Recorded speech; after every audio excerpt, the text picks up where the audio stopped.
Welcome back, guys, to the Futbal Biz podcast. As always, I'm Graysen Mortimer. He is Hunter Boyven. And there's a little bit to talk about today on this Easter edition. First and foremost, happy Easter to everyone that celebrates, from us to you. Very, very good celebration. I did an egg hunt last week, and it was quite fun. Yes, I'm 22, but I still do egg hunts. They're underrated, man. They are one of the greatest things that you can do, and I absolutely am for it. If you're 45 and still doing an egg hunt, go for it. If you're 75 and doing an egg hunt, go for it. I don't care. You have any Easter plans today? No, not right now. I think just a little bit of a family dinner that we'll get to, of course, after the episode, but that's about it. Fair enough. Yeah, so jumping right into our first big headline. The fact is we're recording Sunday at 2 p.m. Eastern time, which means that Arsenal dropped points. And I was personally rooting for Liverpool today. I obviously wanted them to beat Arsenal in the hopes of Man City retaining the title. But I will take the tie. The tie is still very good. Arsenal dropped 2 points, and that City game against Arsenal is going to be a big one, a big 6 pointer there. Like the Bayern and Dortmund game, this is going to be a game that decides probably most likely who will end up winning the title. I wouldn't say I'm worried about Arsenal right now, but obviously we wait until the big game comes. So when that one comes, we'll see. But in a game like this where Liverpool is not Liverpool, then you have no excuse to especially be 2-0 up and then, get a comeback on 2-2. It's unacceptable.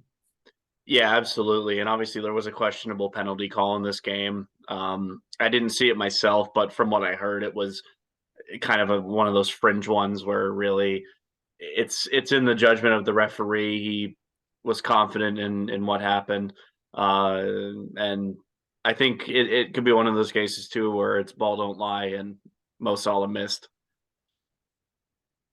I think maybe someone could consider finding a new penalty taker, perhaps. I know he's usually clinical, but two in a row is kind of not what you're looking for, especially in the space that you're at where it's the form is not what you're looking for. Yeah, I mean, here's the thing with Salah. Before the two misses, he was 100% from the spot. And it's one that it's kind of confusing. It's a guy that normally is spot on from the penalty spot. No pun intended. I do think that if he misses again, then you might want to start looking. I think with how good he typically is from the spot, I think it's okay. But if he misses again, I don't know who Liverpool would have take it. Maybe rely on your captain Jordan Henderson, or personally, I don't know what it is, but I feel like somebody like Trent Alexander-Arnold is good from the spot. You're muted. All right. If he's good for one thing, which is not defending, then perhaps the passing and maybe the penalty spot, maybe that's something that he might be good at. But if it's not defending, it might be his calling. Yeah, it's hard to say who would take the spot for Liverpool. It's not like Man City where there's like 4 or 5 guys that can take them, and yet they still choose Riyad Mahrez. But it's one that I do think that Liverpool might want to consider. But as of right now, I would still trust Salah. I mean, again, he's typically good. Ivan Toney was kind of the same thing. He missed one this weekend, but then they actually got another one in the game, which he scored. So it's one of those ones where you can kind of look at it and be like, okay, well, it's a little bump in the road, but you would expect Salah to put that away. Yeah, it's just kind of weird. Like, what the first one was wildly over, and then this one is to the left. Didn't even come close, really. I mean, it's kind of embarrassing. Yeah, you'll at least want the goalkeeper to save it. I mean, I would rather, like, if I was taking a penalty, I'd rather the goalkeeper save it than just miss outright. Because if the goalkeeper saves it, it's like, okay, well, I could have done better, obviously, but the goalkeeper guessed the right way and stuffed me. So it's kind of one of those situations. Um, but somebody who didn't miss a penalty this weekend was Carlos Heel, and I'll talk about that later. But I do think that that these 2 points could come back to haunt Arsenal because right now the Premier League table is 73-67, but Arsenal have a game in behind. Man City is a game in hand. So if Man City win that game, it's 70-73. Arsenal still has to go to the Etihad. If City win that, they're tied on points, and I believe City's goal differential is currently better. So that would tilt the tie in their favor. Plus, the head-to-head is also in favor of City if they win that game. This title is not over by any stretch of the imagination. It's not Serie A, where Napoli, even though they lost recently, are still way above everyone else. And even at this point, I think the Bundesliga is probably wrapped up unless Tuchel hiccups again, which I don't think he will. Yeah, no. As far as the Prem goes, there's still a lot to fight for. As we see, it's not just top two. It looks like spots 3 through 7 still have a good amount of fighting for. The gap between 3 and 2 is too big for there to be any crazy mishaps there. But as far as within the 3 through 7, it looks like it can go either way. Brighton could still surprise people. I think Aston Villa is up there as well. Even Liverpool could potentially make their comeback to 7, which is weird to say, but it's very much looking like a reality. Yeah, I still think that I would out of it's just funny, out of all of the teams right now that I would actually back to get fifth, I'm actually gonna I'm gonna throw my hat in here. I'm gonna say Aston Villa has a great chance of getting fifth. And the reason is their form has been very good. They have 4 straight wins. Tottenham, on the contrary, yes, they won against Brighton, which was a good win, but Tottenham has been very shaky this year. I They trust Unai literally Emery can't to win. get into the Europa League. If there is one guy I trust to get into the Europa League, it is Mr. Good Evening. I do think that he is primed to get into this spot. He's taken Villa from a team that was really bad under Steven Gerrard, and he has just absolutely transformed them. I mean, Unai, I would say, is one of the most slept on coaches out there. Like he's really good. Like he takes these mid tier teams and wins with them. And that's what he's done with Aston Villa. Villa obviously have a decent squad, but I mean, you gotta absolutely applaud Unai Emery for this. But yeah, Brighton is still having a good year, even though they just lost to Tottenham. Tottenham are very inconsistent.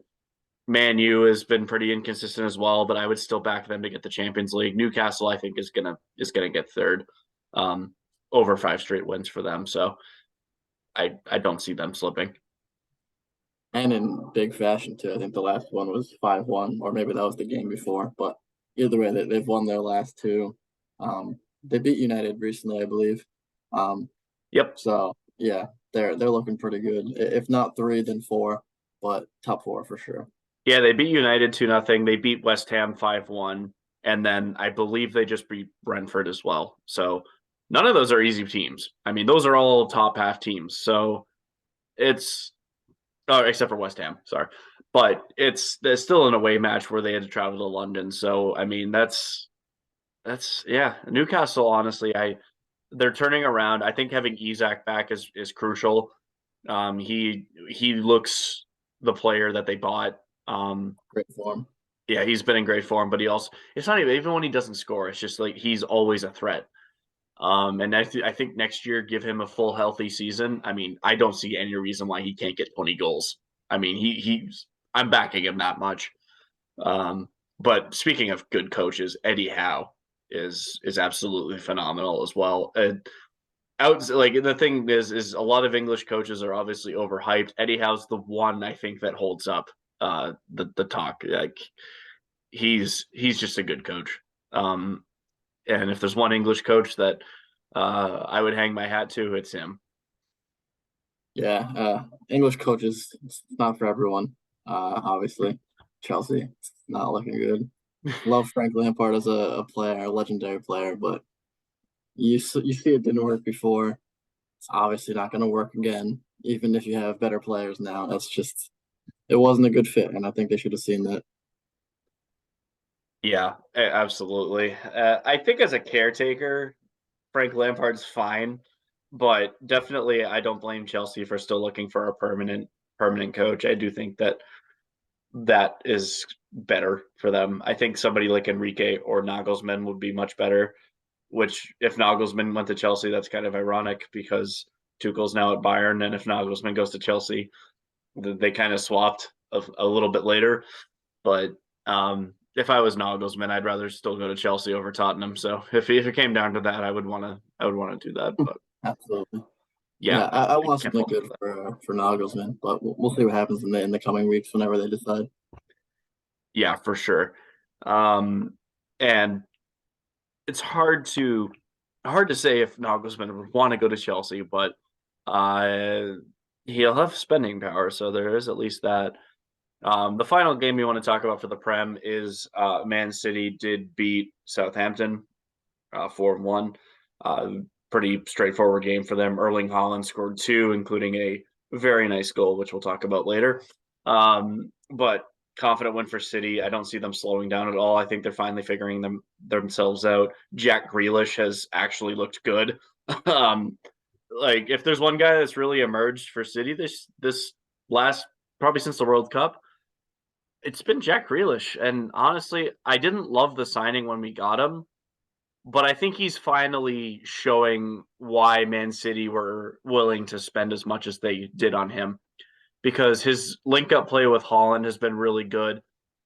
He just throws balls into the box. The good goal Holland scored was an assist by Grealish. Grealish scored yesterday too, um, and that's two consecutive weeks with goals for him. So he's finally coming to life, and I'm very very happy for him because he's finally getting rid of that flop tag. Yeah, he's earned a starting spot for sure. Before the World Cup, I would say not a chance. But it's pretty clear now. And but beyond that, the main point that I wanted to take in this game is Holland passing the 30 goal threshold. I think it's 31 now for him after the second goal. I thought the second was number 30, but I could be wrong. Double check that later, but he's in the realm of 30 regardless. So what 8 games, 9 games left for He's City. got to get five to break it. Yes, I think that's well within the realm of his ability. So, Yeah, he's got 30 goals in 27 games. Is I believe what the last statistic I saw for him, and that's just insane. I mean, it's already the newcomers record, which I'm not surprised at all. It's Erling Haaland, uh, but he's an absolute machine. I'm glad he's back, and he's going to absolutely, I think, torture Bayern's defense at some point during the Champions League. We'll see. I don't know because the look is looking pretty good, but that is a story for next week when we come back after this week's results. They play Tuesday. Yep, that's going to be a good one. I am definitely going to be watching that. I am very hyped there. Sure. Really hoping City makes their mark and beats Bayern, but we'll talk about that next week, as you said. But moving on, actually talking about Bayern Munich, they did pull off the win in Der Klassiker over Dortmund. Really bad start for Dortmund. Gregor Kobel, oh dear, not good on his part on that first goal. But Bayern had a convincing win. They still put three more past them. Dortmund had some fight, Daniel Malen in particular, but in the end, it wasn't enough. And Bayern Munich did win that game. I would say watching up until obviously the blunder there, Dortmund looked better for sure, but after that you could tell there was a confidence killer in that, which I don't blame them. That's a tough one to come back from because it was so preventable. The worst part about it for them, he did not stop doing that. He kept running out of the goal for kicks like he's Manuel Neuer, but it was just never convincing enough. So they need to work on that as far as the goalkeeping coaches because that's just something. If you do that once, you don't want to keep doing that. Yeah, and that could be one of those things where the reason that happened was because of the lack of time that he's played recently. Obviously, he was injured for a little bit, so it's possible that that was rust. But again, I mean, you still don't expect that from a guy like him. It kind of reminds me of 2014 Iker Casillas in the World Cup, where obviously it's an elite goalie, but hadn't played in a while. Casillas really only played in the cup matches for Madrid that season. Diego Lopez was the starter. and he was still named Spain's starter and absolutely fumbled the bag. Made some critical errors against the Netherlands and against I think it was Chile in that World Cup, but critical errors in the first two games, and Spain got knocked out in the first round. This performance kind of reminded me of that. So it does happen, but what can you do? Yeah, definitely it wasn't good for them. But as we would have seen, both of them ended up winning their next league games. Bayern against Freiburg, and I think Dortmund played Union, They beat perhaps. Union Berlin, yeah. Yeah. So they are 2 points difference. Bayern has 58, Dortmund has 56. And then, of course, as we saw midweek, both Bayern and Dortmund both lost and eliminated from the Pokal. Funny enough, Bayern actually was eliminated by Freiburg, who they would beat a few days later in the league, which is weird. It's embarrassing. Of course, the way it happened was not savory, but it's just kind of weird to think about. Yeah, it was a last ditch win for Freiburg there in the cup match.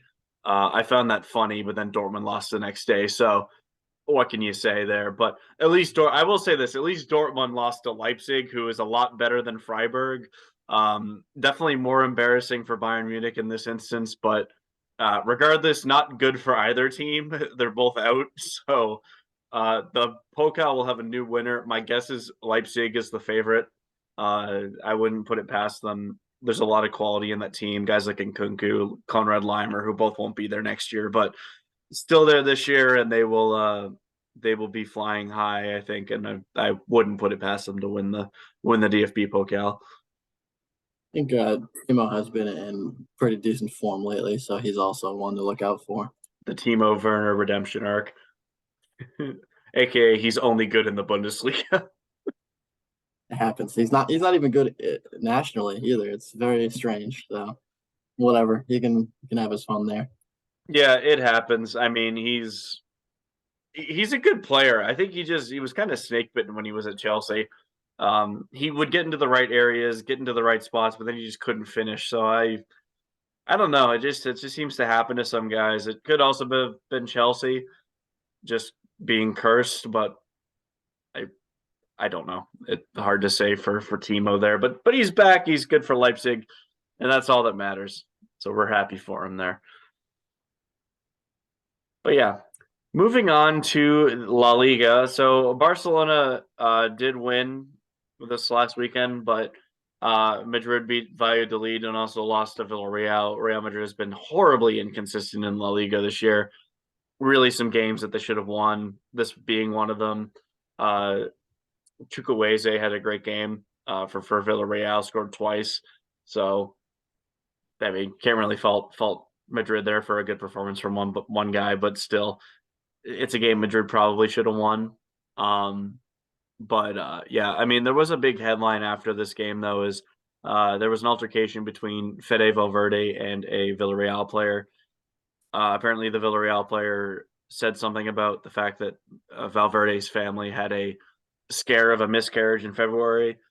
This player went after him verbally, and Valverde, the punch was seen by everybody. He punched this other player, but they're still figuring out what was said, what happened, and I will say if I don't normally condone this type of thing, but I will say if that player said something horrible to Valverde, uh, can't really fault him for reacting the way he did. It's very personal. It's a personal attack, um, personal verbal attack, and honestly, um, if what that player said was true, if he was confirmed to say that, then I'm with Valverde. If not, then I'm with the other player.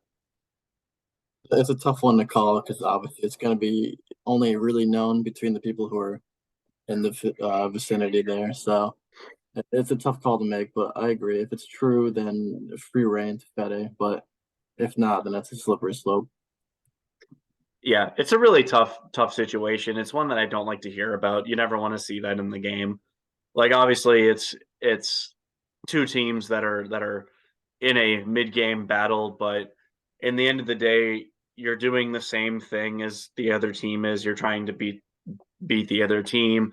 You're all footballers. You're all human. You're all trying to, just do the best that you can for yourself and for your family. And when it gets personal like that, you never want to see that. And football is a community that tries to fight to be united, and it's moments like this where unfortunately that just doesn't happen. Yeah, no, but hopefully it gets solved. I wouldn't imagine he would make up anything like that to get the sympathy for his situation. I can't imagine that, and I hope that's not the case. But I'll assume that I'm on Fede's side for now. Yeah, I think it's kind of the thing where I don't think he does that unless that player said something. It kind of reminds me of Zidane. Obviously, Zidane did it in a much bigger stage. What happened there, but still, I mean, it's one of those things where yeah, the headbutt was shocking, but if what Materazzi said was true, then I mean, you don't blame Zidane entirely for that. But yeah, moving on to a better note.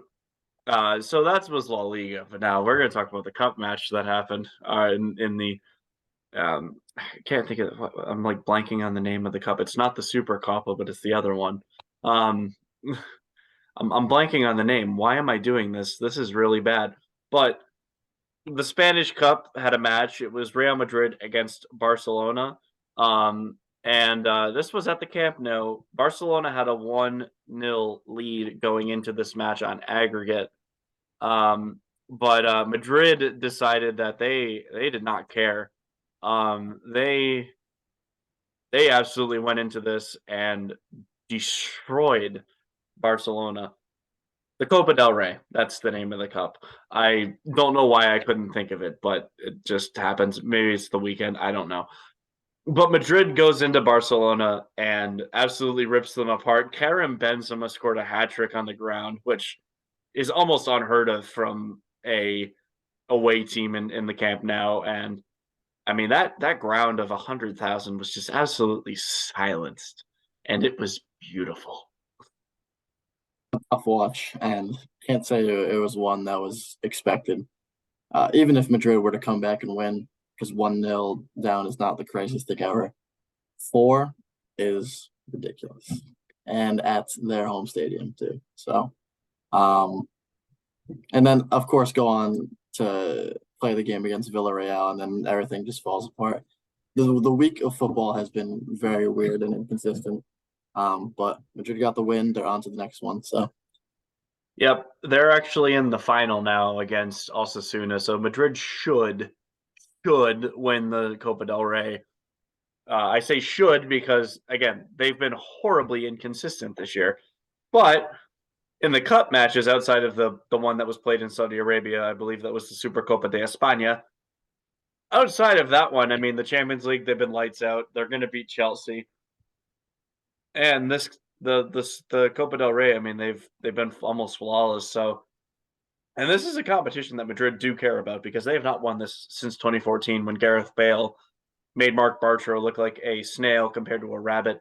Um, it was one of those ones where, yeah, it's weird that Madrid hasn't won it in so long.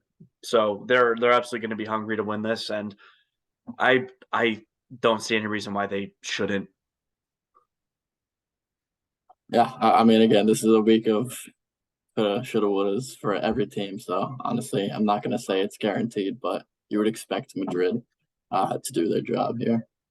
Yeah, and I just whenever Barcelona gets absolutely crushed, I always love looking at the comment section because it is funny. They are always silent whenever there's some embarrassing performance, but then they're the first ones to talk smack when they win 2-1 over Elche.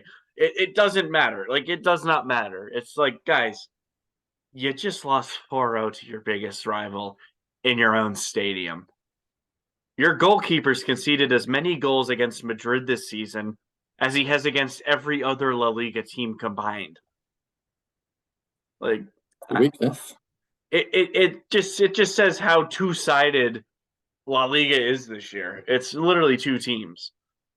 Like even the likes of Atletico Madrid haven't really been too involved. I mean, Sevilla's one that's been really good the last few years. They've sucked this year. Sociedad hasn't been. I mean, they've been pretty inconsistent. And then the bottom half of La Liga. I mean, it's not.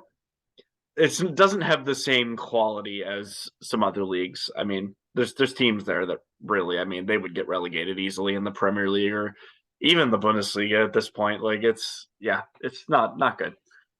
Um, but yeah, moving on from that glorious matchup, um, there is one game in MLS I wanted to talk about, which is the New England Revolution. They did win 4-0 last night. I was at that game. They did tie 1-1 last week, and even the professional referees organization of MLS decided that the VAR goal called back on the Revs was a complete farce. They said it was a terrible call. And when the referee organization admits it's a terrible call, it's a terrible call. Um, so the Revs got robbed last week, but this week they made short, easy work of Montreal, beating them 4-0. Carlos Heel scored a Panenka on the penalty. It was quite lovely to see live. Um, and yeah, I mean, Dylan Barrero scored an absolute beautiful curler. Giacomo Vrioni scored his first of the year, as well as former U.S. international Bobby Wood got his second. So good game for New England, and they're second in the East. I myself have not been keeping up with MLS, but yeah, you're I'm living vicariously through you. So it seems like we're doing good. Yeah, we are. We're 5-1-1. So we've only lost one match. That was to LAFC. It was the reigning MLS Cup champions. We were in their ground. They absolutely destroyed us. But outside of that match, we've looked pretty good. So I'm really happy right now for the Revs. It looks like it's going to be a good year. 7 games in, and we've only dropped 4 points, so or 5 points. So I will take it. I will take it. 5 from a possible 21. That's pretty solid. That's a good ratio. I will take any day of the year. But yeah. Anyways, this will be a shorter episode because we're already moving on to our hero, idiot, and goal of the week. I will let you go first for hero. Yeah, the quick one. Human Son should not be understated. His presence in the Premier League. I believe he is now the first Asian player in the Premier League to pass 100 goals. So just the fact of the milestone alone, that's I think that deserves a little bit of a hero shout out. He's absolutely influential. He's probably the best player that South Korea has far and far away for in history. But um, beyond like Park Ji-sun and whatnot. But yeah, I'm gonna have to give it to him. That's a fair one. I do think that Son is better than Park Ji Sung was. Park Ji Sung was a great player. There's no qualms there, but I mean Son 100 Premier League goals is an achievement, especially for a team like Tottenham. If Son played at Man City, he would. I would have no doubts that he would probably score 25 a season consistently. But that being said, I do think my hero of the week hasn't beat. I do think that Karim Benzema deserves hero of the week for basically anybody. Having back-to-back hat tricks against Valladolid in the league first and a convincing 6-0 Madrid win, but also then scoring a hat trick at the Camp Nou against Barcelona, that is huge. So I got to give it to Karim Benzema for obviously the reigning Ballon d'Or winner, but um, yeah, this week Benzema was better than Lewandowski. That's I'm not gonna argue that. But really just for the sake of being different, so we have some variety here as far as our answers. Yeah, understandably so. Son is a good shout. I do think he's the best Asian player that is easily the best Asian player right now. But there's easily the argument for the best Asian player ever. Obviously, there's guys upcoming that might give him some competition. I do like Matoma. Obviously, he's had a much younger career than Sonny has, but there's a lot of potential with that guy. Uh, the center back on Napoli is pretty good. The Korean, one of the Parks, um, one of them. So or no, Kim, not Park, Kim. One of the Kims that was in the South Korean backline in the World Cup. He's pretty good. So a lot of positivity there for Asian football, and I'm really happy for the continent as a whole because compared to the other ones, maybe obviously minus Oceania, they've kind of been behind the football ladder. It's good to see. It brings more variety, and especially when it comes to the memes you see, where if they're English, they get paid more, stuff like that. It's good to see now that we can bring in some variety from all different nations and continents. Absolutely. So yeah, moving on to our idiot of the week. We have, I mean, we have some similar answers for this one. Mentioning Chelsea is a given. Um, I again, I apologize to Chelsea fans, but I'm picking on you guys again. You fired Potter. Overall, it cost you over £50 million. That's absurd. That's insane. How? Just how? I don't get it. I do not get it at all. I never understood the hype surrounding Potter. I never thought he was. I thought he was a good coach. I thought he would do better than he did. But oh, that's all I gotta say. I do have to change my answer here. This is something that came to mind mid episode, but uh, beyond Chelsea and Kobel, who I would have mentioned, I'm gonna have to give this to the Serie A. What happened in the game with Inter Milan?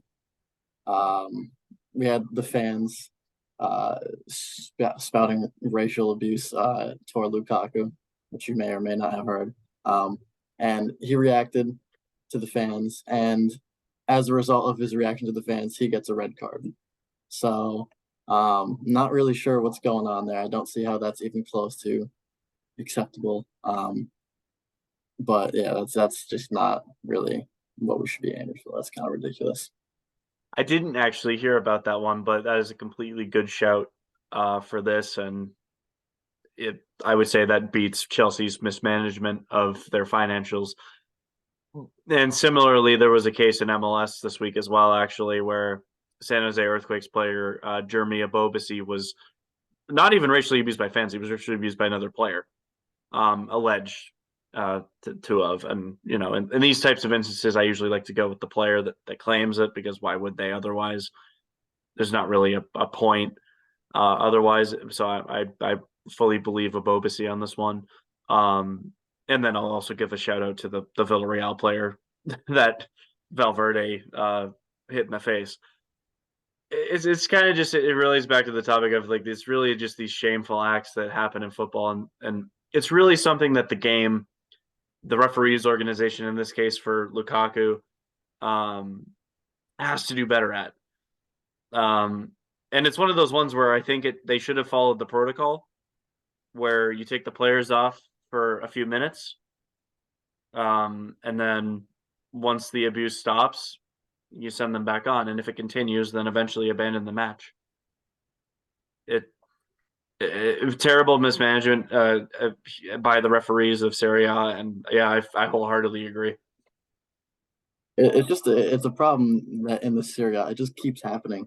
We've seen this for years and years, and it does not seem like it's getting better. I mean, of course, we see Vinny Jr. in La Liga. He's been lodging his own complaints where the fans have been doing the same thing. But no matter what league it is, but of course, just to unfortunately highlight the Syria, this is something that keeps happening, and it's been happening, and unfortunately, I don't see it stopping as far as fan behavior. Yeah, no, likewise. I also find that it happens in Serie A lot more. Um, I don't know why that is, and it's unfortunate. It really is that this keeps happening. I think every fan that gets caught um, deserves to get banned.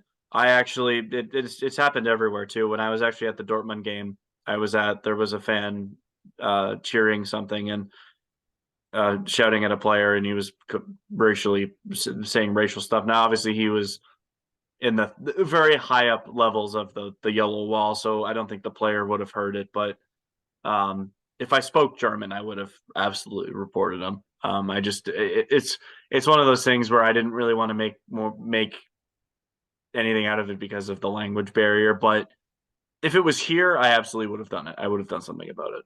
Um, and I feel bad that I didn't because it's something that I feel very passionate about. I do think that this has no place in the game. Um, it's just unfortunate that where I was, I didn't feel confident enough to do a report because of the language barrier. I didn't want to bring the mood down on this nice Easter edition, but it had to be mentioned when it popped in my head. Your Valverde thing kind of made me think about that, just based on the ridiculous Yeah, aspects surrounding it, if it's true and stuff like that. But needed to be said.